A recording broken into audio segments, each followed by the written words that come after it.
So we've seen the name Yehovah here in this Hebrew Luke from the Vatican. The name Yeshua is also there. Can we get to that? Oh, okay. All right. Wow, that's what. All right.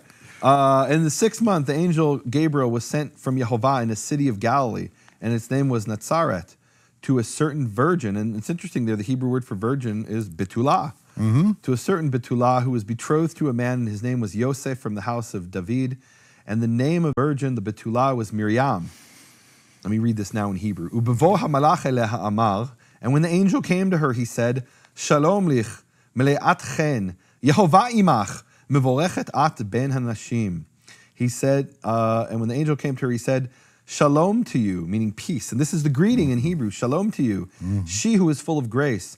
Yehovah be with you, or Yehovah is with you. And I love that in Hebrew, because that's exactly what Boaz said to the harvesters in Ruth, and it's exactly what the angel said to Gideon. And in the Mishnah, it says that this is the way the ancient Israelites would greet one another in the name, saying, Yehovah be with you, Yehovah with you. And that's what the angel says to her. And this is one of Ruth's descendants. Wow. Yehovah be with you. You are blessed among women. And she looked and was frightened because of his words. And she was thinking, what sort of shalom was this? Meaning he said to her, shalom to you. And she's thinking, what sort of shalom was this? Shalom is what this? sort of peace is this? Or greeting. And the angel said to her, do not fear, Miriam, for you have found favor before Yehovah. Behold, you are pregnant and will give birth to a son. I'm going to read this in Hebrew. V'karat shmo Yeshua. And you will call his name Yeshua. Ze yehieh gadol. This one will be great. V'yikareh ben elyon. And he will be called Son of the Most High. V'yiten lo Yehovah kiseh David aviv. And Yehovah Elohim will give him the throne of David his father. V'yimloch al beit Yaakov le'olam. And he will reign over the house of Yaakov, of Jacob, forever. And there will be no there will be no end to his kingdom. And Miriam said to the angel, how will this be? For I have not known a man. And the angel answered and said to her, the spirit of holiness will enter you, and this is interesting, and an exalted might will be in your shadow or in your protection, which is not quite what it says in the Greek. It's very interesting. Right. And I got to read this part in Hebrew. And this is the end, the last words here in Luke. Al asher yeh hanolad kadosh yikareh ben Yehovah.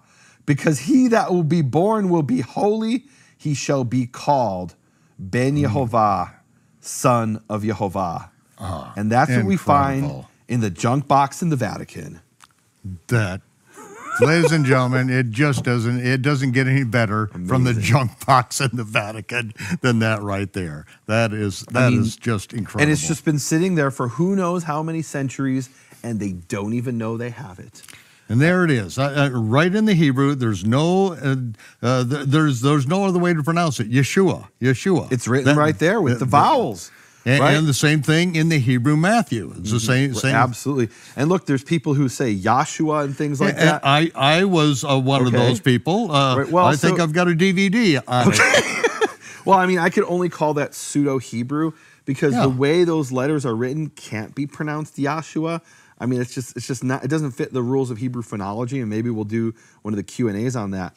But, and what's interesting is there isn't a doubt, there isn't a debate in Jewish and scholarly literature about the name Yeshua. The only real debate is about the name Yud-Heh-Vav-Heh, whether those are the vowels of Adonai or those are the actual vowels of the name, and then the whole Yahweh thing. We talked about that in an earlier episode, and really this document, along with over 150 manuscripts of the Old Testament, with the B-52 bomber, with the definitive proof that has what's called the inseparable preposition, proves definitively that that is actually the vowels of the name Yehovah. It can't be the vowels of Adonai.